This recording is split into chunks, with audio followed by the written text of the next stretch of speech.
Let us introduce ourselves. My name is Max. My name is Ivan. We are 13 years old. We live in Yekaterinburg. We decided to study how difficult and challenging it can be for disabled people to live in our city.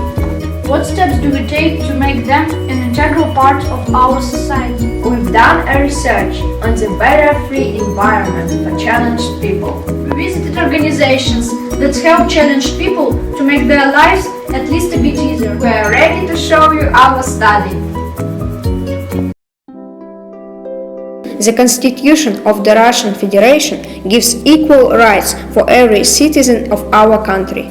Challenged people have the same rights, but more often than not, they have limited choices. Tolerant society cares for everybody.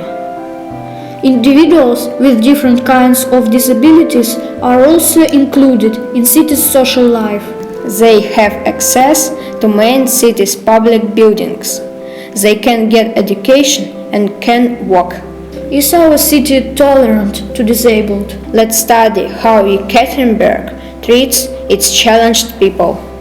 We have met with Sergei Moiseev, the founder of the civil society organization for wheelchair users, Integration 21st Century.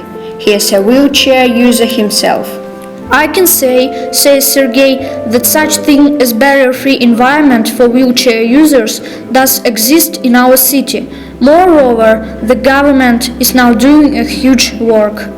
Look, now the entrances of main public buildings are being equipped with special wheelchair ramps and mobility handrails. Sidewalks are being lowered. Our country provides free wheelchairs for physically disabled. Both manually propelled wheelchairs and electric-powered ones. You should understand that they are expensive, especially electric wheelchairs. They cost more than €2,000. Very few people can afford them.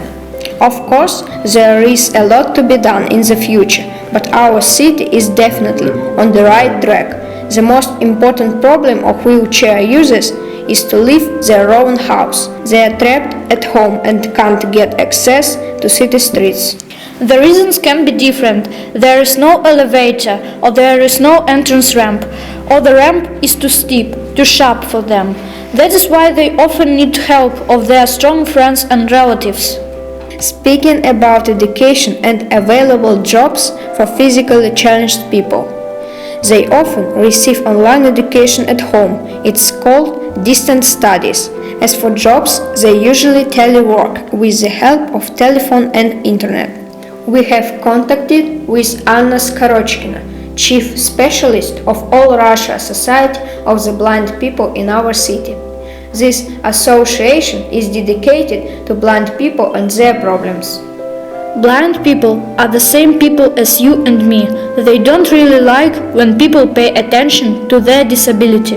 In order to become a part of our society, they get education, mostly in medical college, where they receive qualifications as medical massage therapists. A barrier-free environment for blind and vision-impaired persons is badly accomplished in our city. That's why the problem of accessibility is a very crucial issue for them. Human beings acquire about 80% of information through the sense of vision. Blind people can't see. That's why the ideal barrier-free environment for them is the following. All the possible information, such as bus stops with bus schedule, crossroads, traffic lights, public buildings, should be backed up by audio signals and braille script, which is a very rare case in Yekaterinburg. There should be special tactile paving throughout the city. This paving is a system of textured ground surface indicators that help assist blind or visually impaired pedestrians.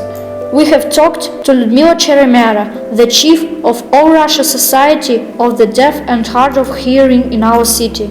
She says that the city administration and the government establish special centers and groups of interests for them.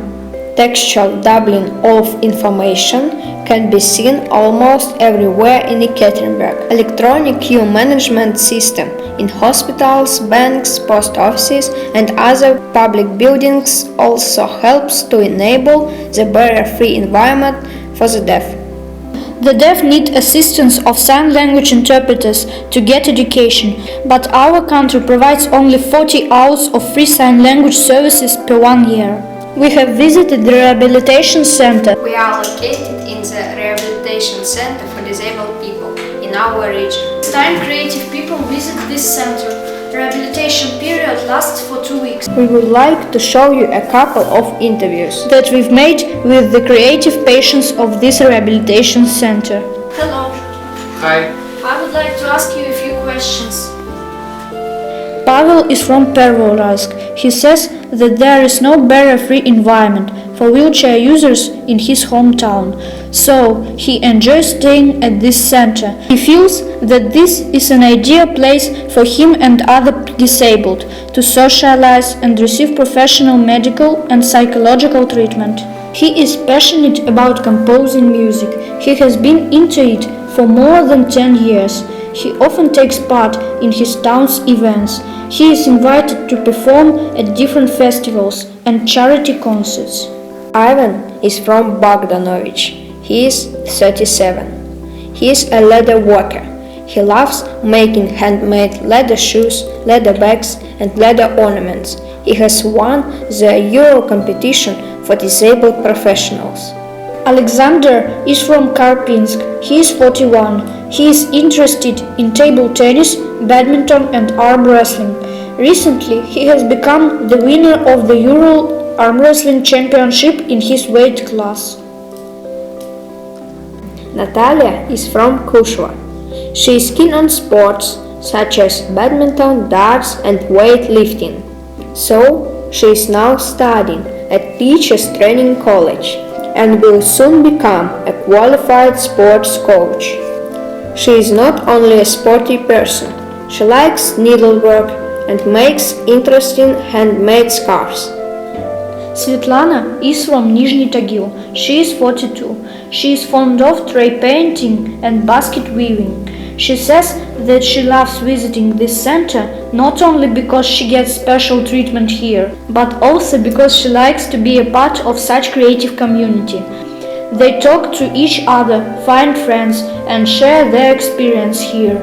The barrier-free environment is perfectly implemented for all categories of disabled people in this rehabilitation center. That's why we'd like to show you this ideal barrier-free environment. All information for the blind is duplicated with the help of audio signals and braille script. Mobility handrails can be used by both the blind and physically challenged people. There are call buttons which are helpful for all categories of disabled. All information is written in simple language because the average deaf person's vocabulary is about 3,500 words. The specialists of the center speak such simple language too. A lot of deaf people can't read lips. Therefore, sign language interpreters work here. The doorways are wide so that physically challenged people, especially those who use wheelchairs, have access to every room of the center. The ramps are low-sloped and easy to use without assistance. The elevator doors are also wide, and therefore they provide accessibility to the second and third floors of the center. As we found out, the best barrier-free environment is in Ekaterinburg. There is less accessibility for disabled in other towns of the region. But our city still has a lot to be done.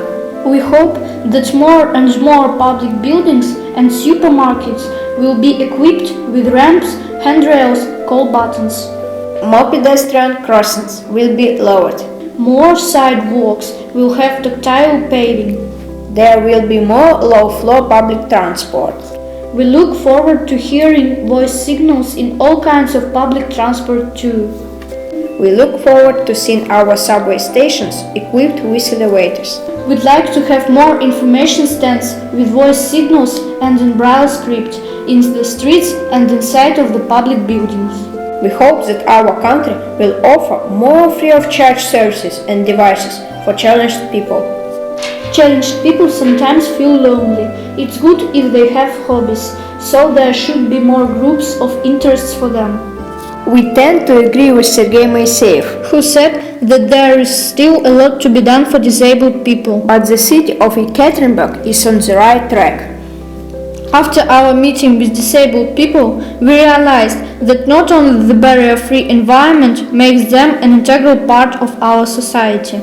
They were so happy to meet us and share their life stories with us. We suppose that communication also plays an important role, Tolerant society doesn't only build a barrier-free environment for disabled, but it also enables free and friendly communication with them for the rest of society. so we would like to offer our school administration to make a guided tour to this center in order to show it to our classmates. Such events will help to teach young generation to be tolerant to challenged people.